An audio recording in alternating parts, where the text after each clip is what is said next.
Halo, assalamualaikum warahmatullahi wabarakatuh. Selamat pagi, sahabat Perpus kita dimanapun kalian berada. Kembali lagi bersama aku Kak Novi yang di sini sebagai host di acara webinar Perpus Kita Talk ke-35 yang bertemakan literasi keuangan untuk UMKM, kunci bertahan dan berkembang di era digital.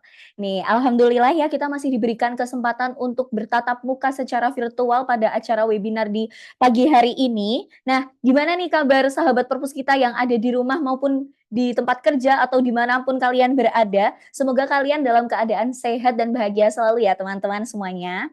Nah, di sini Kak Novi sudah bersama narasumber kita ya yang bernama Kakak Evi.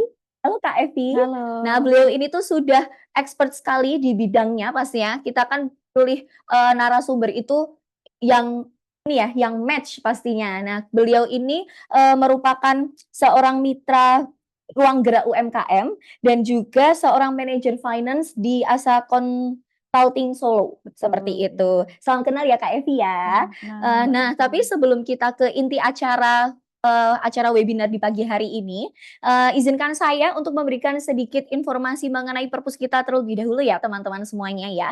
Eee, jadi, nanti di akhir acara itu, kita akan memberikan link yang di mana nanti link tersebut akan kita direct untuk teman-teman sahabat Perpus kita mengisi, link tersebut untuk mendapatkan e-sertifikat dari Perpus kita. Jadi pastikan untuk teman-teman semuanya, mengisi link tersebut dengan informasi yang sesuai ya, baik itu dari namanya, jabatannya, dan lain sebagainya, seperti itu. Karena nanti, untuk sertifikat juga akan kita kirimkan via email, jadi pastikan untuk teman-teman semuanya memiliki alamat email yang aktif ya. Lalu nah, ini nih yang paling menarik yang pasti kalian tunggu-tunggu juga. Di akhir acara nanti, Kak Novi dan Kak Evi, wih, Kak Novi dan Kak Evi akan, memilih nih untuk 3 orang yang beruntung, buat sahabat Perpus kita yang memberikan pertanyaannya, pertanyaan yang menarik pastinya. Jadi kalian harus stay tune dan simak terus, Perpus Kita Talk di pagi hari ini, karena nanti pertanyaan yang menarik ya, akan kita pilih ya Kak Evi ya, untuk mendapatkan saldo e-wallet masing-masing Rp50.000 untuk 3 orang pemenangnya. Nah, dan satu lagi informasi terakhir sebelum kita ke inti acara, buat sahabat Perpus kita yang mengikuti acara webinar ini, kalian juga bisa mendapatkan kode voucher untuk berbelanja konten digital atau e-book di belanja.perpuskita.id. Nah, untuk sahabat Perpus kita nih yang belum memiliki akun perpustakaan digital dari Perpus kita, nanti silahkan juga teman-teman bisa mendaftar pada link tersebut. Saya ulangi lagi ya, belanja.perpuskita.id. Nanti kita bantu tulis juga, disematkan di kolom chat box ya teman-teman. Atau nanti juga teman-teman bisa hubungin kita atau dia ini tuh CS online-nya Perpus kita gitu. Di nomor 08112553 2545 333. Sorry, aku ulangi lagi ya. 0811254545 333. Nah, nanti kita tulis di kolom chat box aja ya teman-teman ya. Oke, seperti itu sedikit informasi yang Kak Novi sampaikan. Nah, mungkin bisa nih langsung aja ya Kak ya untuk mempersingkat waktu mumpung ini juga masih pagi di pagi yang cerah ini, masih semangat-semangatnya juga. Jadi kita langsung bahas aja ini webinarnya di tema literasi literasi keuangan untuk UMKM kunci bertahan dan berkembang di era digital. Jadi buat teman-teman yang nanti kiranya memiliki pertanyaan nih seputar bagaimana sih tips and triknya untuk mempertahankan ini keuangan di Mhm, era digital seperti ini. Mungkin kan iya. karena gini ya Kak Evi ya, di luaran sana tuh UMKM kan ada banyak banget dan nggak semuanya itu paham tentang digitalisasi keuangan gitu Kak Mhm. Evi. Jadi mungkin nanti, buat teman-teman kalau misalnya bingung nih, bisa langsung tanya aja bisa ya Kak Evi ya, nanti akan kita bacakan satu-satu pertanyaannya, yang sudah kalian tuliskan di kolom chat box-nya, seperti itu. Monggo Kak Evi silahkan. Iya. Iya. Terima kasih Kak Novi, Iya. dan, Mhm. teman-teman dari Perpuskita dan Ruang Gerak ya, Iya Mitra Ruang Gerak ya, yang sudah memberi kami waktu. Perkenalkan, nama saya Evi, saya sebagai manajer finance di Asa Consulting. Nah, di sini saya akan sedikit mengajak teman-teman dari UMKM untuk cerita tentang bagaimana sih kunci sukses dan bertahan di era digital atau tentunya di literasi keuangan. Nah, materi yang saya akan paparkan yaitu tentang manajemen amplop. Manajemen amplop. Nah, sesuai dengan data survei, 2 dari 8 pengusaha UMKM itu gagal karena tidak bisa mengatur cash flow. Oh. Iya, makanya ada yang kaya tambah kaya, yang Oh, miskin tambah miskin. miskin. Kenapa? Karena Belum bisa mereka mengatur itu ya, belum Mbak? belum bisa mengatur cash flow begitu. Oh, Nah, apa sih cash flow itu? Kok iya. di sana, cash flow, tapi nggak tahu cash flow itu Iya. apa. Nah, bagaimana cara mengaturnya, dan apa itu cash flow nanti kita obrolkan dengan Mbak Novi ya. Oh, siap. Itu kita pertama kali kita akan belajar tentang apa itu manajemen amplop. Manajemen amplop itu, paling mudahnya itu mengalokasikan uang yang kita terima, amplop-amplop. Jadinya, Mmm, setiap kita menerima uang, kita alokasikan ke amplop-amplop yang tentunya sudah ada, tujuannya. Jadinya kita sudah bagi nih, ketika kita menerima uang, kemudian kita bagikan ke amplop-amplop tersebut. Nah, kenapa banyak orang kaya tambah kaya dan orang iya. miskin tambah miskin. Nah, Mhm. itu karena mungkin dia nggak bisa mengatur cash flow, nggak bisa belum kenal tentang manajemen amplop, nggak bisa disiplin mengatur manajemen Keuangan. amplop, Mhm. ya betul. Jadi Nah, itu kayak diplot-plotin gitu ya, Mbak, ya? ya Oh, iya. jadi kadang kan, kalau kita terima uang itu kan kadang kita hilaf ya, Iya iya. Pengen misalkan ini itu. pengen ini, pengen itu, pengen ini, pengen itu, apalagi kalau usaha-usaha agak ramai sedikit nanti langsung kita bangun nih cabang-cabang cabang-cabang. Oh, Nah ya. itu kita harusnya tahu nih, kita alokasikan kemana dulu, Tuh. pos-pos yang utama itu yang kemana aja, seperti itu. Nah, seberapa penting sih, kita harus, menggunakan manajemen amplop ini? Manajemen amplop ini tentunya penting ya karena, tadi penyebabnya kenapa banyak orang kaya tambah kaya, orang Miskin miskin tambah tambah. miskin. Nah, itu paling tidak untuk mengerem keinginan kita. Oh, Mengerem keinginan kita ketika uang kita terima kemudian, sudah diplot-plotkan atau sudah, sesuai dengan tujuan-tujuannya, otomatis kan, kita rem nih, iya. "Oh ini ternyata buat ini." Nah baru sisanya bisa kita gunakan Untuk untuk, yang lainnya. yang lainnya, untuk kehidupan pribadi atau yang, lain-lainnya, seperti itu, gitu Iya. Mbak Novi. Oh, jadi ya intinya sih kalau udah dapet duit jangan kalap, jangan kilap gitu ya, Ya, Mbak, ya. heeh, Langsung bener. diplotin aja ke pos-posnya Iya, masing-masing gitu. Jadi biar biar bisa ngerem diri kita sendiri nih. mhm. Sebuah tips pertama nih ya, Mbak, ya. Terus ada info apa lagi nih, Mbak, nih? Nah, bagi teman-teman UMKM, nah siapa aja sih yang perlu ini, yang perlu tahu itu tentang manajemen amplop. Yang pertama otomatis owner-nya ya, Mbak, ya. Oh, iya. Owner-nya itu harus tahu, kenapa owner-nya harus tahu? Biar owner-nya itu nggak khilaf, kan kadang Oh, kalau owner tahu, usahanya ramai, "Oh, omsetku melejit nih." Nah, mhm, itu kan kadang-kadang hilaf, "Oh, beli aset, mhm, kemudian buka cabang di sana, mhm. ternyata untuk operasionalnya itu, Kurang. cuma sisa sedikit nih." Oh, iya. Nah, kayak gitu. Yang pertama owner-nya, Mhm. yang kedua itu otomatis, keuangannya. Oh, Pihak finance-nya. keuangannya itu harus, tahu. Mhm. Kenapa? Karena pihak keuangan itu kan otoritasnya tertinggi perusahaan itu di, keuangan Mhm. ya, di PIC keuangannya. Karena selain dia tahu keuangan perusahaan, dia juga bisa ngerem, ikut Mhm. bantu ngerem owner-nya. Ketika owner-nya itu nanti, "Aku mau beli ini beli ini beli ini," atau buka cabang di sini di sini di Mhm sini. mhm. Nah, itu nanti keuangannya yang Ngerem. ya bantu ngerem, Jadi kan mereka gitu. kan yang megang data-datanya gitu Iya, ya, Mbak, ya. Nanti kalau betul. misalnya Mbak, Ibu nanti buka cabang lagi di sini, nanti kemungkinannya bisa seperti ini, seperti itu. Nah, kayak gitu mungkin ya, Mbak. Jadi Iya. ya mirip konsultannya juga kali ya, Mbak, ya, konsultan Ya betul, perusahaannya.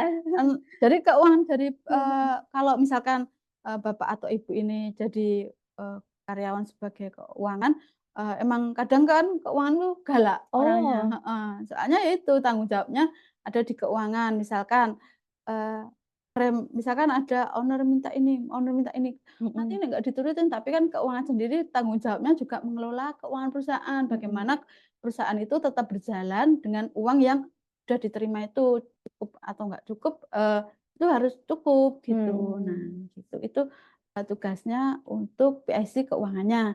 Kemudian siapa lagi sih yang, perlu manajemen keuangan itu? Nah, siapa Iya yang betul perlu? banget. Itu, eee, bisnis pemula. Bisnis pemula. Bisnis pemula itu harus tahu, harus pintar untuk mengalokasikan uang-uangnya ke amplop-amplop. Nah, kan misalkan, kok amplop-amplop sih, kok jadul banget Iya, ya, kesannya kok amplop, kenapa kok harus amplop gitu, Mbak? kenapa kok harus amplop? Iya. Kalau sekarang kan udah nggak zaman ya amplop ya. Iya, Nah, heeh. nanti bisa misalkan, Misal pakai rekening atau mhm, gimana gitu bisa, nggak apa-apa bisa, juga ya, Mbak, ya? jadi, untuk manajemen amplop ini bisa disiasati dengan kalau misalkan mau pakai amplop juga bisa, Bapak. heeh, atau mau ke rekening-rekening juga Mhm. bisa, atau sekarang kan banyak e-wallet ya, Mbak, ya. Oh Nah, iya, pakai e-wallet gitu. e-wallet, Nah, gitu. Kalau rekening, oh kesannya banyak rekening, tapi mhm. kan kita kan kalau sekarang buka rekening nggak lama Iya, ya, gampang, lebih online pun udah gampang, bisa. heeh, lebih gampang dan online bisa. Eee, Apalagi ini kalau udah ke rekening-rekening otomatis kan ini ya, dananya udah terbagi-bagi. Jadi Mmm, kita udah ya nggak bisa kita misalkan mau menggeret ini misalkan narik sekian banyak gitu kan nggak bisa, mhm, udah terplot-plot iya, gitu kalau oke.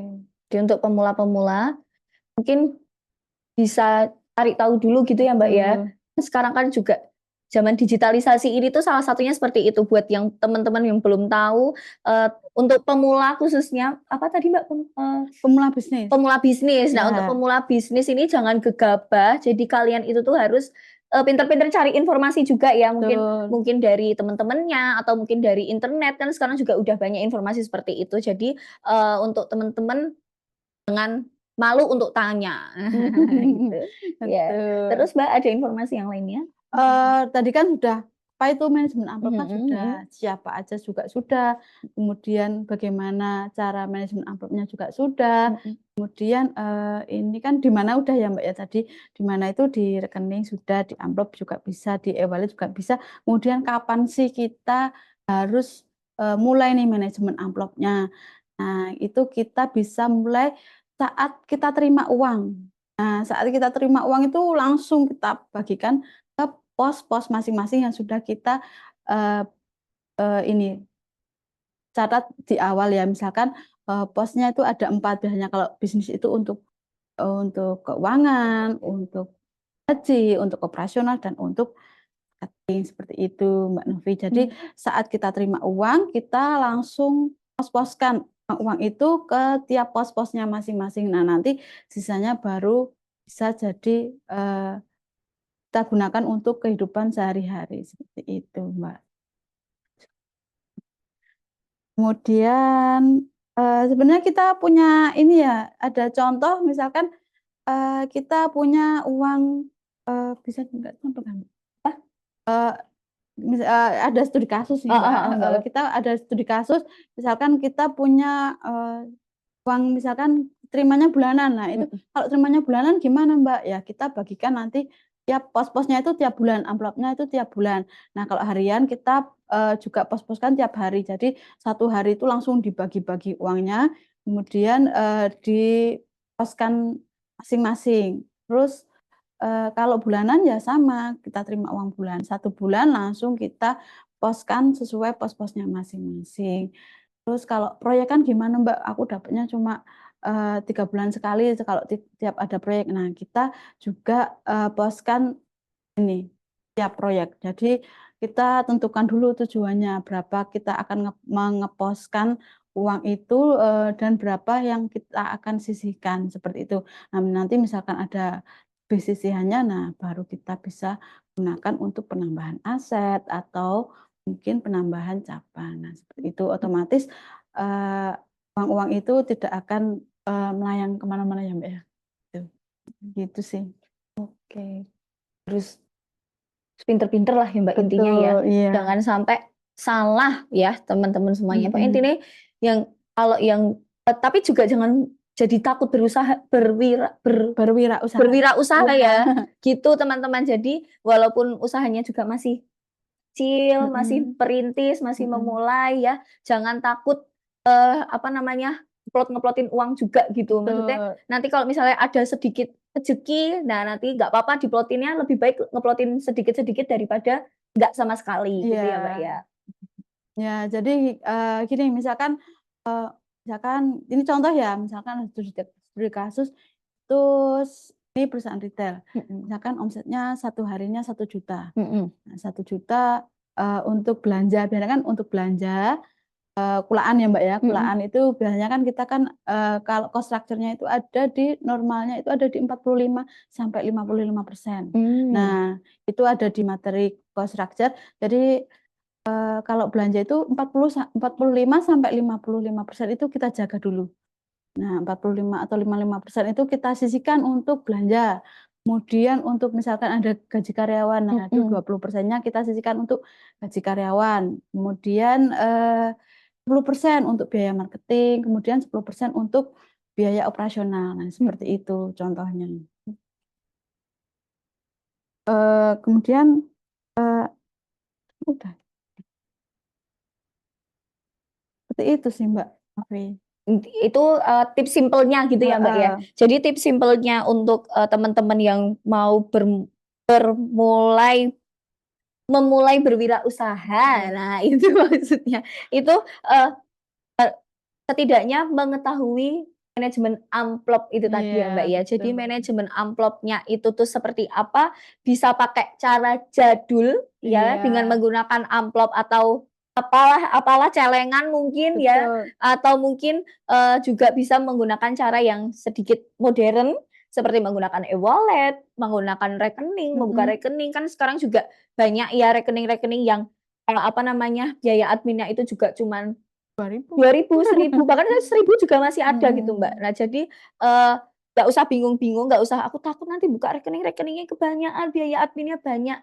Nggak, sahabat-sahabat, teman-teman semuanya, ya, apa namanya, ada banyak juga rekening yang nggak ada biaya adminnya. mhm. E-wallet kan juga nggak ada E-wallet ya, iya heeh, betul, lebih e-wallet lebih lebih bisa. simpelnya sih e-wallet sekarang udah ada OVO, udah ada Mhm, ada Dana, GoPay, iya Dana, dan lain betul. sebagainya, itu kan nggak ada biaya administrasinya, seperti itu. Iya, Dan intinya yang aku tangkap di sini juga jangan ini ya, apa namanya, malu untuk mencari informasi ke mhm, kanan kiri, internet, ke yang orang sudah berpengalaman, mungkin, juga nggak apa-apa gitu ya, Mbak, ya, mungkin juga bisa ikut ke ikut komunitas-komunitas, komunitas-komunitas. heeh, nanti bisa sharing-sharing informasi di situ, pasti juga ada yang baru memulai dan juga udah ada yang, pro, udah apa namanya, udah Udah ahli ya? berpengalaman Udah ya, ahli, sudah ahli betul. di bidang itu. Jadi jangan takut untuk Mhm, sharing-sharing, seperti itu. Nah, mungkin ini, langsung aja ya, Mbak, ya, ini udah ada banyak pertanyaan mungkin mungkin bisa dibantu jawab juga oleh, oke. Kak Evi yang mungkin sudah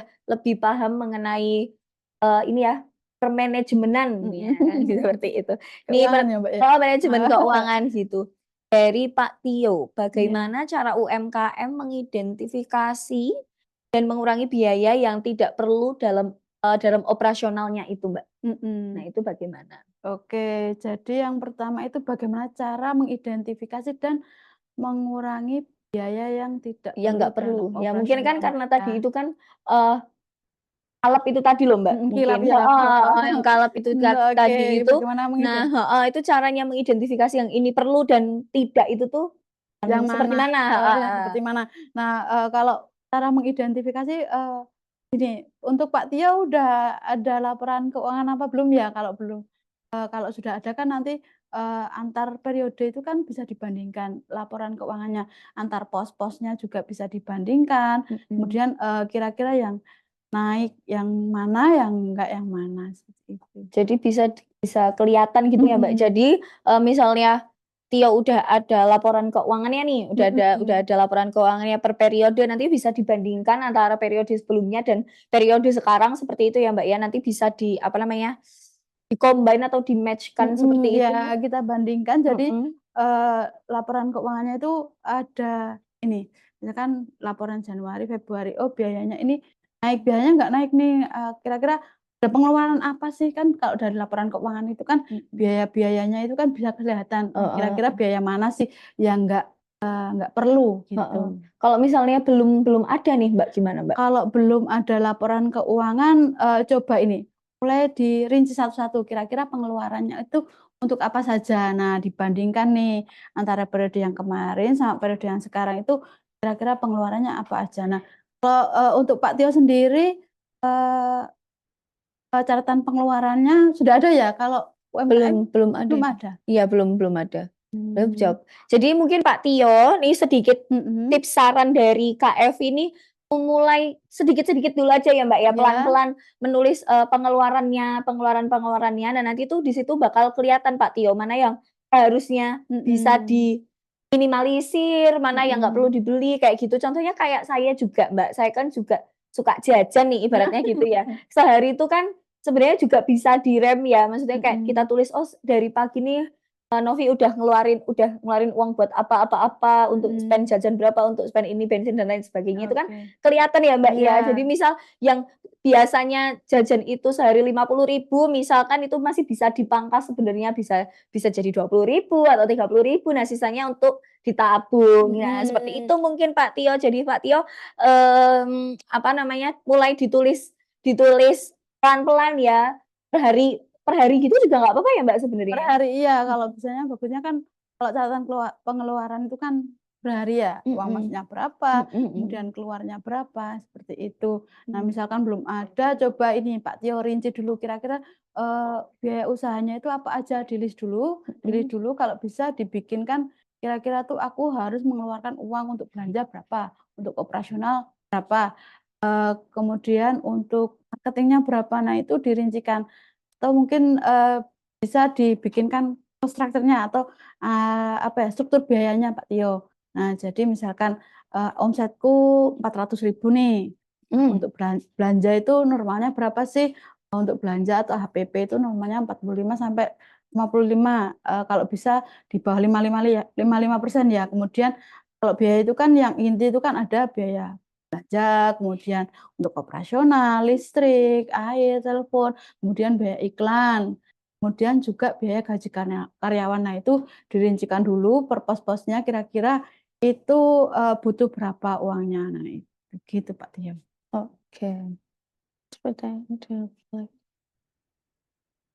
Nah, ini dari Pak Tio lagi ya ini ya? Iya, Apa saja langkah-langkah yang harus dilakukan untuk mengelola arus kas dengan baik dan cara memanfaatkan layanan keuangan digital untuk memperluas akses modal bagi pelaku UMKM? Nah, itu menurut tanggapannya. Bentar Mas, nah jangan digerakin dulu. Nah, itu menurutnya dari sisi Kak Evi itu seperti heeh. apa? Nah, kalau laporan, itu mengelola arus kas ya, mengelola arus kas itu kita ini, kita buat laporan arus kasnya dulu, Pak. Jadi kan tadi udah dicatat nih pengeluarannya berapa, kemudian penerimaannya berapa. Nah, kita kategorikan, penerimaan dan pengeluaran itu di kategori 3 kategori. Satu operasional, kemudian yang kedua itu pendanaan, kemudian yang ketiga itu investasi. Jadi nanti setiap periode itu kita bisa tahu, oh selama ini tuh buat operasional itu berapa toh, naik apa turun. Kemudian yang kedua itu untuk investasi, berapa sih periode ini tuh kita udah investasi uang itu berapa, atau yang ketiga itu pendanaan. Pendanaan itu, berapa sih kita udah nerima hutang atau bayar hutang itu berapa. Nah, cara mengelola arus kasnya seperti itu. Jadi tiap tiap periode nanti kita bisa tahu, eee, kenaikan atau penurunan, kas kita itu untuk apa aja, alokasinya untuk operasional kah, untuk investasi kah, atau untuk pendanaan kah, seperti itu. Oke. Seperti itu ya Pak Tio ya. Oke, lalu ini nggak kelihatan aku Mas. Ya. Dari Kakak Revolsoni. Mhm. Bagaimana mengembangkan kemampuan berbisnis? Nggak kelihatan, Kak. Ya. Bagaimana mengembangkan kemampuan berbisnis di era digital dan apa saja kemampuan atau skill yang harus dikuasai untuk bisa bersaing di era digital? Nah, Nah, menurutnya. ini kaitannya dengan ini ya, Mbak, ya, fundamental bisnis. Oh, apa itu Mbak Jadi kalau, fundamental? untuk teman-teman pemula UMKM, Mhm. kalau bisnis itu kan, kita ketika bisnis kita itu tumbuh atau kita baru memulai bisnis, kita harus tahu fundamental bisnis skill-nya. Apa itu Mbak Eee, fundamental? fundamental bisnis skill-nya itu jadi kita harus punya 4, skill bisnis, Mbak. Jadi yang pertama itu fundamental keuangannya, Mhm. kemudian fundamental, HR-nya, kemudian fundamental marketing, dan yang terakhir itu fundamental untuk di operational skill-nya, seperti itu. Jadi kita harus mempunyai 4 skill bisnis dulu ya. Jadi 4 skill bisnis yaitu tadi saya ulangi, yang pertama itu tentang keuangannya, skill keuangannya, kemudian skill HR-nya, skill operation, dan skill marketingnya, seperti itu Mbak Novi. Oke. Itu ya Bapak Revolsoni ya. Selanjutnya ada dari Kak Ahmad Solihul. Ada rekomendasi kah aplikasi untuk mengelola keuangan level UMKM agar mempermudah pendataan keuangannya? Oke, aplikasi buat mengelola level UMKM agar mudah pendataan keuangannya. Kalau di kita itu ada ini Mbak, jagokeuangan.com. Oh. Nah, nanti bisa login ke jagokeuangan.com. Nah, itu kita punya aplikasi yang mudah untuk jadinya nggak perlu belajar atau sekolah keuangan dulu. Nah, nanti di situ kita akan ada video e-course bagaimana sih cara membuat data keuangan itu rapi gitu, dan cara mengelola uang itu biar tahu nih arus kasku gimana kayak tadi. Oke. Jagokeuangan.com. Jagokeuangan.com. Iya.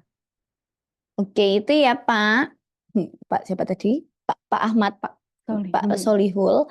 Terus selanjutnya nih Pak Tio lagi nih, karena Pak Tio ini kayaknya emang ini ya tertarik lagi ya, antusias ya. Itu. Nih, bagaimana nih? Selain Pak Tio juga boleh nanya loh ya teman-teman sahabat fokus kita. Pak Tio, bagaimana cara mengevaluasi dan memperbaiki sistem manajemen amplop setelah beberapa bulan penggunaan? Dan mengapa sistem manajemen amplop penting bagi pemula bisnis?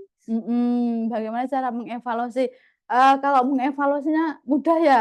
Jadi kan tadi kan di awal sebelum bikin manajemen amplop kan tentu kan udah disiapin nih berapa amplop yang diperlukan untuk hari ini atau untuk minggu ini atau bulan ini, dan berapa kira-kira uang yang sudah yang akan diterima. Jadi bagaimana cara mengevaluasinya ya? Yang pertama tadi kan udah punya rencana itu, udah punya rencana kemudian dibandingkan dengan realitanya atau waktu nerima uangnya. Apa benar sih misalkan pos amplop pertama itu 500.000 untuk belanja, apa benar realisasinya itu 500.000 itu benar digunakan untuk belanja atau malah belanjanya 600.000. Nah, seperti itu. Cara mengevaluasinya jadinya dibandingkan antara waktu pertama kali bikin rencana manajemen amplop kemudian bandingkan dengan waktu realisasinya. Seperti itu Pak Tio. Nah, itu Pak Tio. Sudah 3 pertanyaan nih, ini Pak Tio ya. Kak ya. Dapat payung ya. Sekali lagi dapat ini Pak, piring cantik. Oke, selanjutnya dari Kak Jessica Carmen. Bagaimana cara kita memberikan efektivitas dari digital karena cost digital advertising cukup tinggi dan keterbatasan resource kita? Advertising ya, bagaimana cara kita memberikan efektivitas dari digital karena cost digital advertising cukup tinggi. Jadi kalau misalkan ini kaitannya dengan cost structure ya Mbak, struktur biaya. Jadi misalkan anggapannya cost untuk advertising-nya tinggi, sedangkan omset kita itu nggak tinggi, berarti kan kita harus menyesuaikan omset kita, biaya advertising-nya itu harus disesuaikan omset kita, atau enggak kita paksa omset kita itu untuk naik. Seperti itu. Jadi nggak bisa maksain misalkan omset gini tapi advertising-nya tetap tinggi, nggak bisa, nanti boncos dikit. Iya, malah nombok ya Mbak, istilahnya gitu. Iya gitu. Jadi Mbak Jessica ya, Kak Jessica itu nanti kita paksa untuk omsetnya itu naik, dinaikkan, atau mungkin biaya advertising-nya yang harus mengikuti dengan omset kita. Iya, agar cost structure atau struktur biayanya itu tetap sehat daripada kita boncos di akhir gitu ya Mbak ya. Oke. Seperti itu Kak Jess.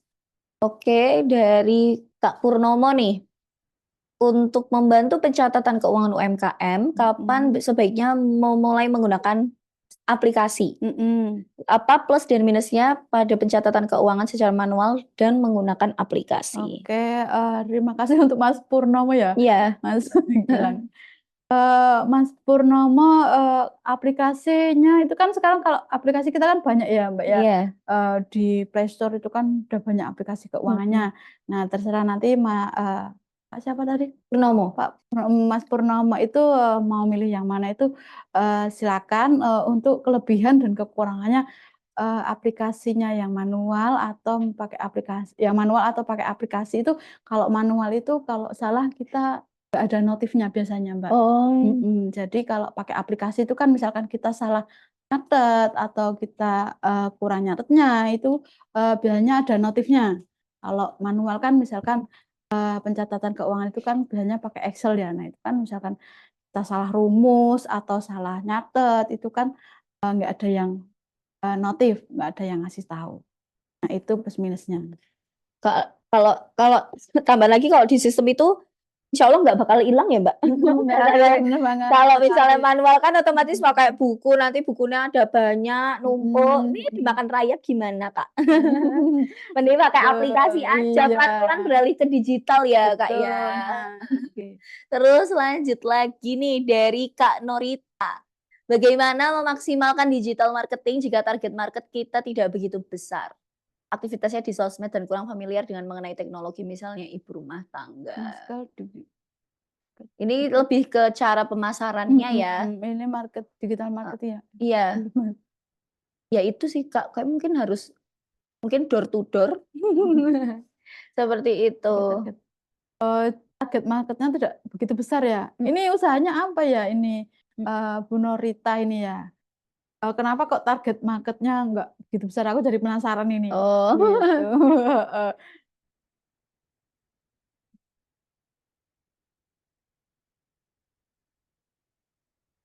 Sekarang udah ya.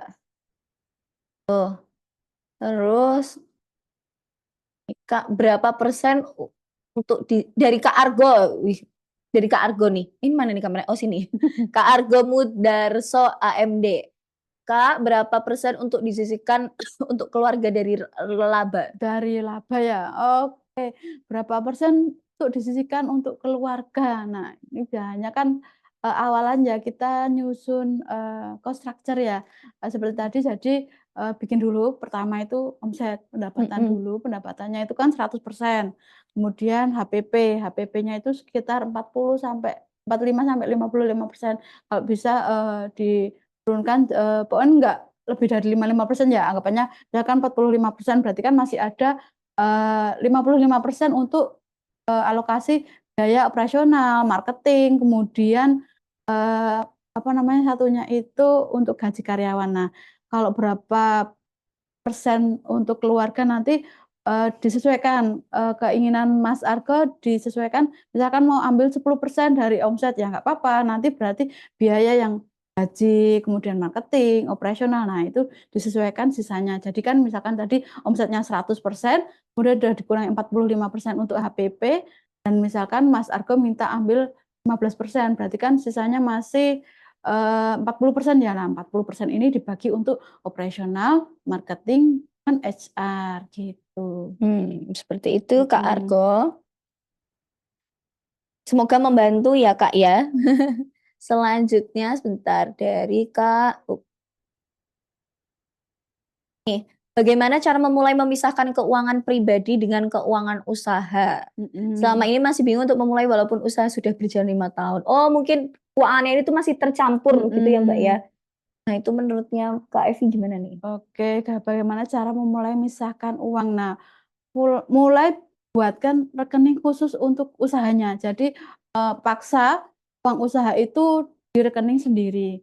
Jadi jangan dimasukkan ke rekening pribadi, jangan takut nanti misalkan aku kan pengen ambil uang misalkan untuk belanja atau apa, nah itu sementara direm dulu.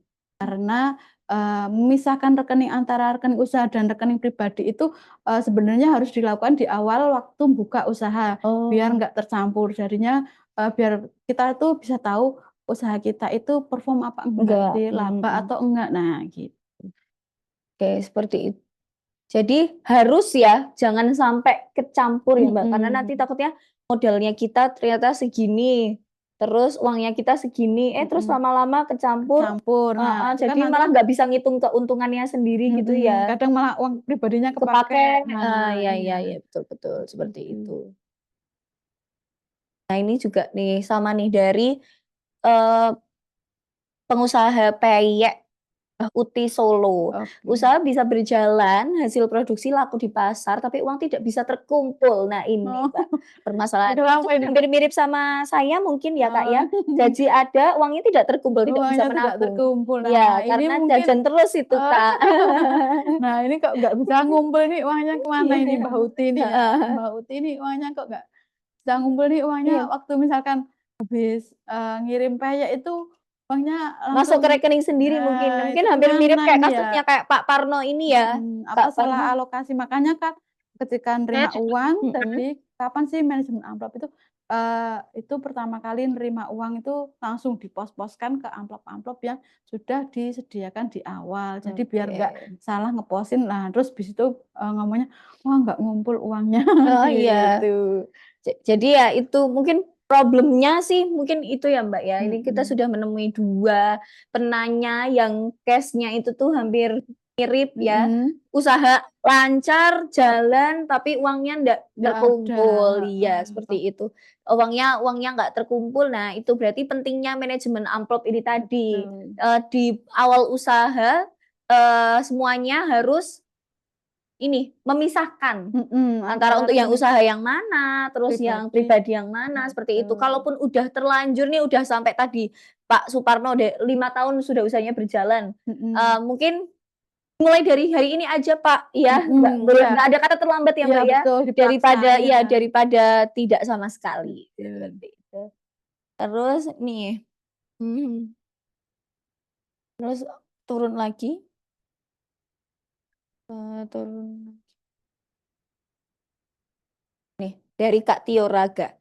Kalau mau memulai usaha sebelum menjalankan manajemen amplop, adakah presentasi pembagian dari modal awal supaya modal awal tidak langsung habis dipakai untuk memulai usaha? Oke, Atau mungkin tadi yang presentasi yang Evi bilang cost tadi itu structure ya? itu ya. Jadi Heeh, waktu kita bikin usaha di awal itu kita harus buat cost structure-nya. Kira-kira itu pos-posnya itu berapa persen. Jadi biar nggak kalap ya, iya misalkan, "Oh gajinya ben akeh, nggak apa-apa," kayak gitu. iya. Nah, berapa persen jadi Mbak? 45, 55 tadi apa Eee kiranya? misalkan omsetnya 100%, nah itu untuk, eee, PP atau belanjanya itu untuk pulaannya yaitu sekitar 45 sampai 55%. Nah itu Mhm, nanti sisanya dikurangi persentase laba yang diinginkan, kemudian, sisanya persennya? lagi dibagi untuk operation, marketing, dan HR atau gaji Oh iya, karyawan, jadi gitu. dari misalnya nih aku coba jabarkan ya. Mhm, Jadi dari 100 itu 45 sampai 55-nya itu untuk biaya produksi, iya untuk biaya betul. produksi. Nah, jadi sisanya itu tadi, misal nih, siapa tadi, Kak Tio tuh pengennya, "Aku pengen dapat keuntungan 30 aja." Misalnya gitu ya, Mbak, ya. Jadi dari, 100 dikurangi 45, Mhm, dikurangi 30 itu mhm, tadi berarti berapa? 75, 75. Nah, sisa 25-nya itu nanti bisa diposkan ke lain ya, seperti itu. diposkan ke Mungkin lain. untuk operasional, untuk biaya marketingnya Untuk mungkin. Nah, gaji. seperti itu. Iya iya, betul. Seperti itu ya, Kak Tio, ya. Terus lanjut, Kak, dari Kak Willy Mhm, Anggur.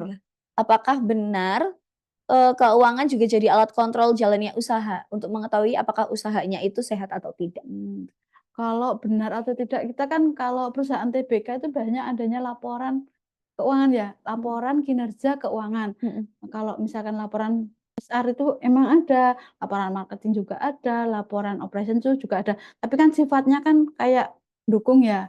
Kalau laporan keuangan ini kan, dari satu laporan itu udah bisa menggambarkan, kita itu bisa lihat, semua kinerja masing-masing, departemen. Misalkan departemen marketing, itu nanti bisa dilihat biaya marketingnya, kemudian departemen HR, nah kita bisa lihat di pos biaya gajinya, kemudian Mhm. misalkan biaya listrik, air, kemudian biaya operasional lainnya kita bisa lihat di biaya operation. Jadi kalau misalkan satu laporan keuangan itu udah bisa membaca semua kinerja perusahaan, dijadiin satu, jadi nggak perlu lihat satu-satu laporannya, seperti itu. Jadi benar kalau memang, keuangan itu menjadi, apa tadi Mbak ya namanya, jadi tolak ukur Tolak ukur untuk, berhasil atau enggaknya. keberhasilan atau kinerja perusahaan atau usaha bisnisnya itu. Oke, bentar. Masih banyak ya ternyata. Mhm. Tadi ya Kak Willy ya, jadi emang betul ya salah satu ini ya, keuangan itu merupakan salah satu alat kontrolnya, Mhm. jalannya sebuah usaha, Iya, seperti sehat itu. atau tidak kan nanti bisa dilihat Dilihat, di laporan keuangannya. oke. Terus next, next. Tet. Next.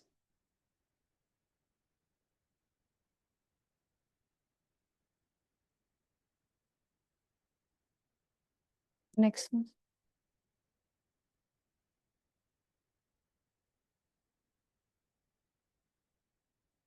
Ya, udah ya kayaknya.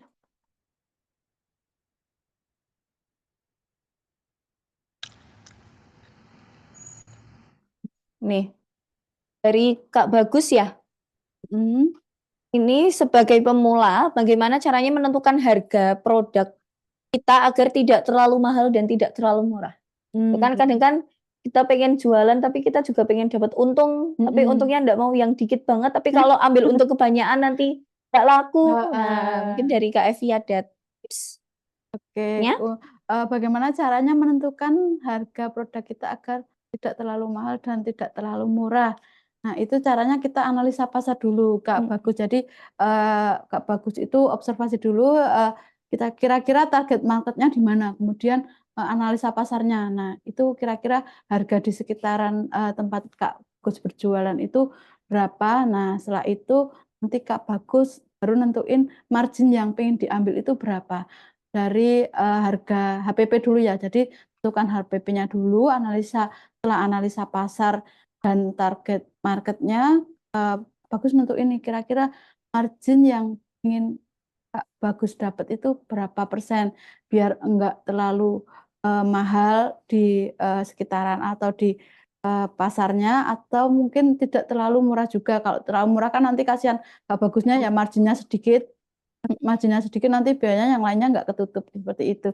Jadi analisa pasar dulu kemudian tentukan margin yang pengen Kak Bagus, ini ambil, jadi berapa margin persentasenya, seperti itu. oke. Terus ini begitu ya Kak Bagus ya, sudah dijawab, oleh Kakak Evi, dan mungkin ini aku, mau open satu pertanyaan lagi ya Kak Oke. ya, dari Kak Sukanto nih. Nih, ini beliau sedikit curhat juga ya Mbak ya, Mhm. teknologi terus berkembang dengan kecepatan yang tak terbendung dan organisasi yang tidak mampu beradaptasi dan bertransformasi beresiko tertinggal. Sudah pasti Pak itu Pak. Mhm. Nah lalu bagaimana seharusnya kita bersikap dalam menghadapi era ini? Meskipun menawarkan berbagai macam kemudahan dan kesempatan yang luas, transformasi digital juga memiliki halang rintangan. Mohon saran dan masukannya Kak. Terima kasih. Ini lanjutannya itu apa? Masih lanjutannya? Mhm. Terima kasih faktor peluang, tantangan, serta masalah penting yang bisa dihadapi oleh pemilik usaha saat berupaya menyeimbangkan transformasi. Ini lebih ke yang atas, mungkin bisa direspon yang di atas, pertanyaan yang atas aja kali ya Mbak. Ini mungkin lebih ke menghadapi atas lagi. Mungkin dikecilin dikit aja Mas, biar aku bisa baca.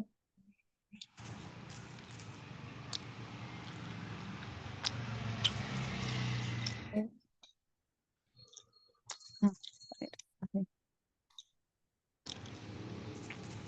intinya dia tuh pengen kalau sepenangkapan aku nih Mbak, dia tuh pengen Mhm. beradaptasi, Mhm.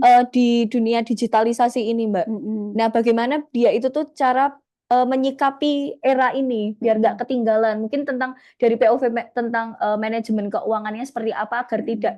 agar tidak tertinggal Mhm. dari, apa namanya, era jadul ke era digitalisasi itu tuh Mhm. bagaimana gitu Mbak menurutnya, Ok Mbak Evi sebagai consulting, keuangan gitu Mbak? Oke, untuk Pak Redi Iya, Sukanto ya, Pak, nggih, ya, bagaimana seharusnya kita bersikap dalam menghadapi era ini ini, ya era jadi, digital ya Mbak pastinya. tetap, kita tetap mau nggak mau ikut ini ya, ikut, arus era digital, era global ini, mana misalkan dulu kita masih pakai manual, sekarang udah banyak aplikasi atau software. Nah, kita, mulai harus kita paksakan kita ngikut, era ini, era global digital ini. Jadi kita paksa untuk belajar mengikuti dan kita nanti seleksi mana sih yang kira-kira fit untuk usaha atau bisnis kita.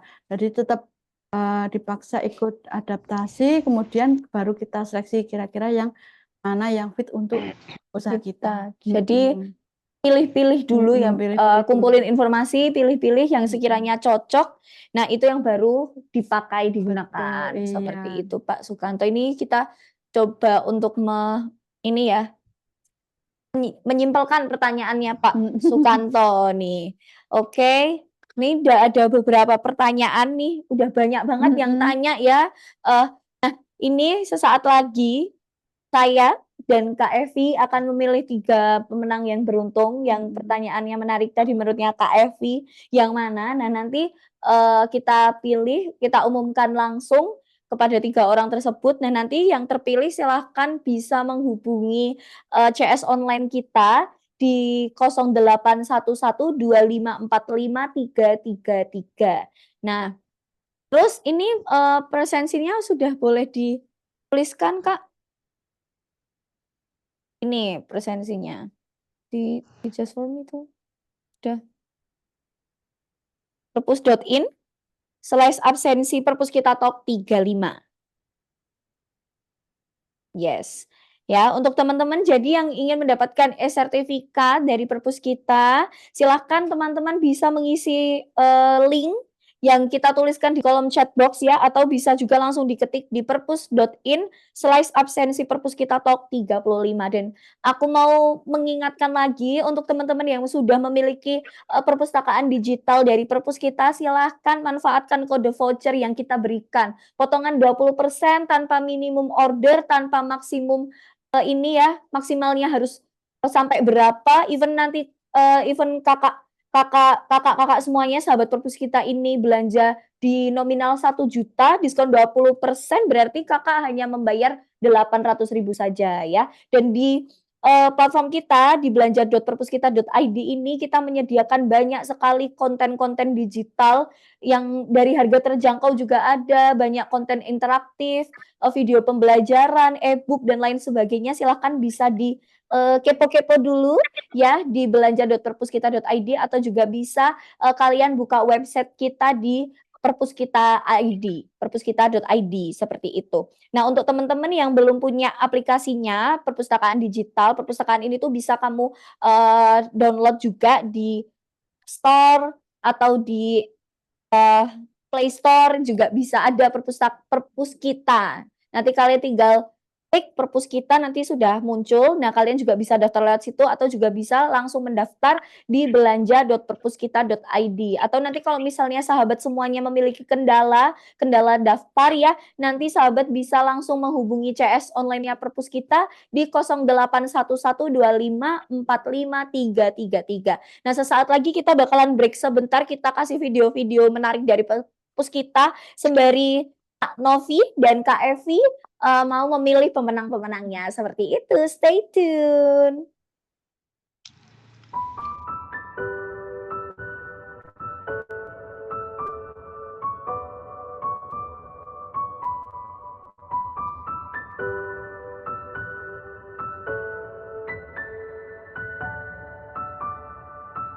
Nah,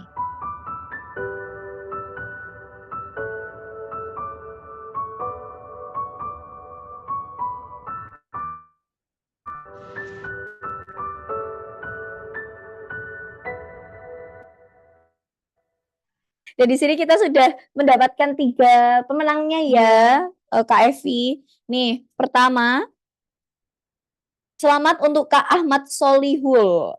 Nih, pertama Kak Ahmad Solihul, yang kedua ada Pak Tio, dan yang ketiga ada Mas Purnomo. Nah, untuk 3 orang ini ya silahkan dapat menghubungi CS online-nya perpus kita di 081125453333. Nah, nanti bisa juga ada di kolom chat box-nya juga ya Kak ya. Kita tuliskan di situ. 0811 2545 333. Dan mohon maaf ternyata tadi link absennya ada sedikit kendala, tetapi sekarang sudah bisa. Silakan bisa di input kembali di perpus.in/absensi perpus kita talk 35 ya. Kita tuliskan juga di kolom chat box ya. Silakan bisa di input ya, bisa ditulis atau disalin di link absen perpus.in/absensi perpus kita talk 35. Aku ulangin lagi, perpus.in/absensi perpus kita talk 35. Nah, seperti itu. Aku di sini apa situ? Oke, gitu ya. Mungkin kita sudah sampai di penghujung acara. Kak Evi, terima kasih Kak Evi sudah berkenan hadir di studio 3 serangkai ini. Dan terima kasih juga untuk sahabat perpus kita yang sudah berkenan hadir di acara webinar Perpus Kita Talk ke-35 ini.